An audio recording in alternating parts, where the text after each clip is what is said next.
Bonjour tout le monde, aujourd'hui je vous parle du langage canin.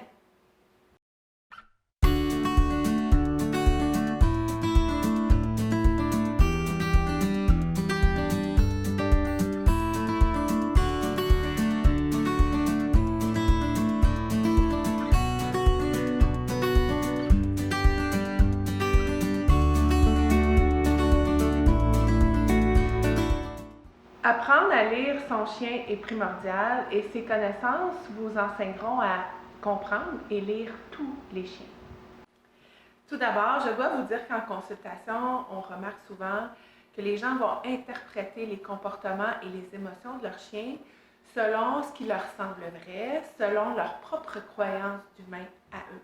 En fait, le chien est une autre espèce complètement, il communique avec sa manière bien à lui. Au premier coup d'œil, regardons la posture. Comment le chien se tient-il? Est-ce qu'il est droit? Est-ce qu'il a le dos courbé? Est-ce que les fesses basses au niveau du sol? Quelle est la position de ses oreilles? Est-ce qu'elles sont à l'affût ou rabattues vers l'arrière? Est-ce que le chien a le poil hérissé au niveau de la nuque ou tout au long de son dos ou même jusqu'à la base des fesses? À quel endroit la queue est-elle placée? Est-ce qu'elle est droite? Est-ce qu'elle est en forme de scorpion, comme la queue d'un scorpion, un petit peu en courbe dans les airs? Est-ce qu'elle est rabattue sur ses membres pelviens? Est-ce que le chien bouge la queue par des mouvements circulaires ou c'est plutôt de gauche à droite?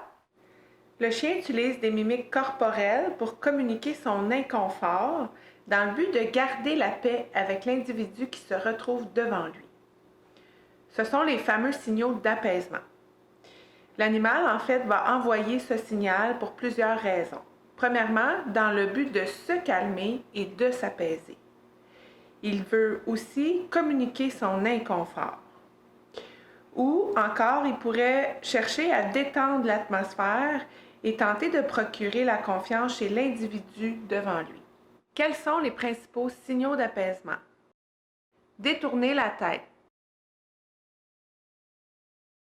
Détourner le regard. Sortir la langue. La posture de jeu. Marcher lentement.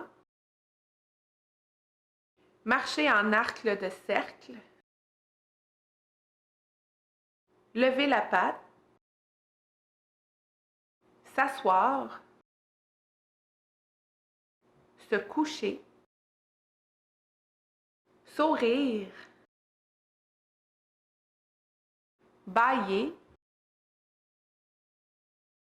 Renifler le sol. Se gratter. Remuer la queue. Se secouer. Être à l'écoute des signaux que nous donne notre chien nous permet de bien cibler quoi travailler avec lui et surtout quoi désensibiliser. Qu'est-ce qu'on doit faire quand on perçoit un signal d'apaisement chez notre chien? On peut lui répondre en émettant également un signal. Ce que ça dit au chien, c'est qu'on souhaite garder la paix.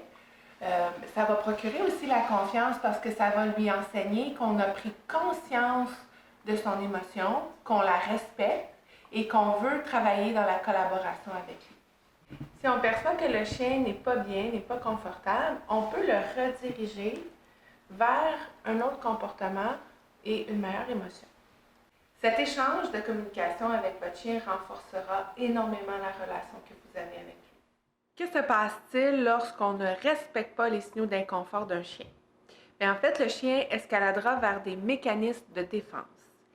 Il va d'abord chercher à fuir, il va se figer, il pourrait grogner, japper ou avertir vocalement. Il pourrait foncer sur nous, donner un coup de museau, mordiller ou mordre, ou il pourrait aussi faire le fou. En comprenant mieux comment le chien communique, ça nous permet d'éviter beaucoup d'accidents tels que des fugues, mais surtout des morsures. Sachez que tous les chiens possèdent les mêmes mécanismes de défense. Ils peuvent tous mordre pour mettre fin à un conflit s'ils se sentent en détresse. C'est à nous d'apprendre à les lire, à les comprendre et surtout à les éduquer. J'espère que cette vidéo vous aide à mieux comprendre les chiens et leur langage. N'hésitez pas si vous avez des questions à me consulter.